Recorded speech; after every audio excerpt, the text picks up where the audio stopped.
Well, when I first started coaching, I thought helping people meant having the right answers. Let me say that again, right off the top. When I first started coaching many years ago, I thought helping people meant having the right answers, the right scriptures. You know what I'm talking about.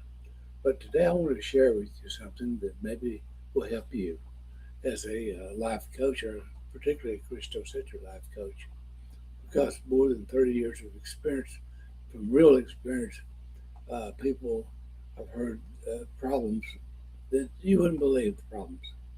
But here's the inspiration that maybe that you need to hear. It's not a mystical encounter when you're with people. It's actually done. You do the work when you sit across from people with real problems, and you know it's not a polished presentation from nobody. Nobody. I won't take any sides of real life coaching, but the I don't want to talk about an Instagram version or YouTube version. I want to talk about a live, real version, the version that shapes people when there's tears and there's breakthroughs and there's awakening. This unmistakable the presence of Christ in the room. Let's talk about help, hope, and healing. Let's talk about that. One of my favorite phrases. It's not a concept, but it's things I've watched unfold with my own eyes. Help looks different when you've been in the room. Let me say it again. Help looks different when you've been in the room. When I first started coaching, well, again, I say, I thought I had the right answers, going to be in the right scriptures in particular, and the right strategies. But after a few hundred sessions, I learned something surprising. Most people don't need answers. Well, is that a surprise? That most people don't need answers. They need someone who isn't intimidated by their story. They're not. You're not intimidated by the story. I've had people who sit down in front of me and just whisper things that they never would say out loud. And I've watched their shoulders drop the moment they realize I'm not flinching. I'm not flinching. That's when help begins. Not when I talk, but when they realize that they're safe. I must state that again. When they realize that they're safe in a safe environment. This is the work that most people don't talk about. It's creating a space where they can be themselves. Christ can speak to the parts of them that they've been hiding for many years. Hope isn't a pep talk, it's a transfer. Let's say that again. Hope isn't a pep talk, it's a transfer. I used to think that hope was something that you explain. It was rah, something you teach. But hope is something that you carry. I've had people walk into the session with eyes that look like they haven't been seen in the light in months. Shoulders tight, voice flat, everything about them said, I'm tired. And then something in the middle of the conversation, something shifts. Their breathing changes, their posture changes, their language changes. Not because I hyped them up with something special that I said, not because I gave them a motivational speech, but because Christ in me awakened Christ in them. I mistake that.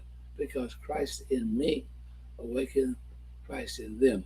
Hope is contagious when it's rooted in union, not effects. Healing is rarely dramatic, but it's always real. People imagine healing as a single breakthrough moment. And yes, that's true. I've seen that. But I've seen people go quiet because something deep inside just unlocked. But most healing, quite frankly, is subtle, is steady, it's almost sneaky. It looks like by the first time someone stops apologizing for existing, the moment they catch themselves speaking from identity rather than obscurity. The day they realize that things they used to trigger them doesn't have that same power anymore. Healing is often quiet, but it's unmistakable. And once it starts, it doesn't go backwards. The surprising, the surprise that nobody tells you about, here it is. I didn't expect when I started coaching, as I said, to get transformed too. Every time I walk someone back into the truth of their union with Christ, I too am reminded of my own union with Christ. Every time I have someone release shame, I notice that place I've been carrying in mind that was released. Every time I watch someone step into freedom, I still feel that spirit of freedom that tugs me in areas where I needed freedom. I don't sell for less, I sell for more. Coaching becomes a mirror, a sanctified one, if you will. The work is simple, but it's not small. Let me take that again. The work is simple, but not small. People ask me all the time, what exactly do you do as a Christocentric coach? And the honest answer is simple. I listen, I discern, and I remind people of what's already true.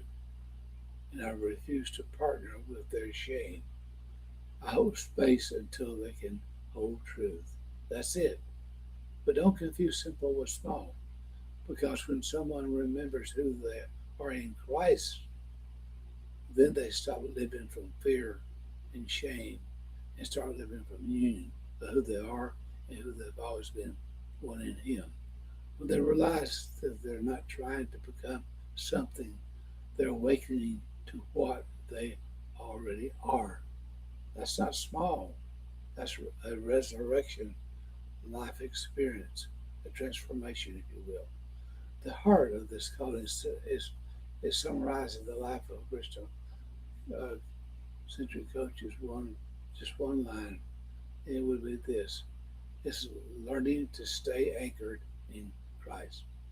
It's learning to stay anchored in Christ, while others, well, they anchor in other words.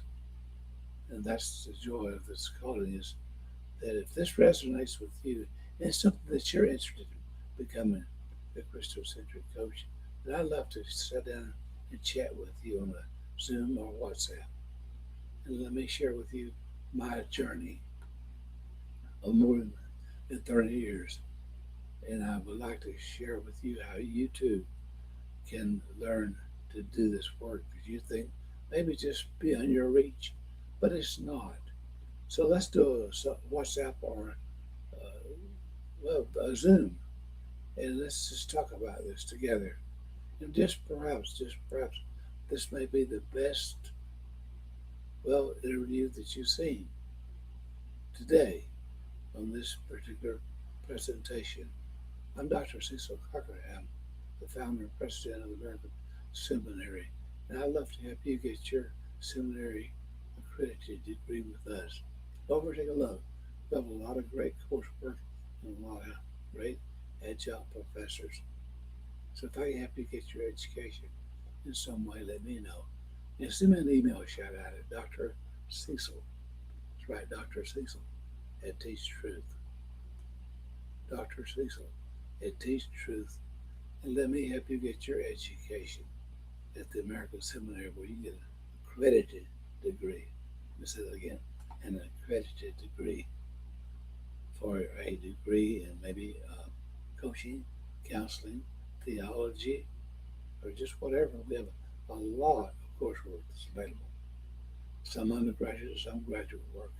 And we're working on a PhD program that'll be hopefully available this year. But nevertheless, I'd love to have a little chat with you on a Zoom or WhatsApp. Give me a shout out at Dr. Cecil at Teach Truth.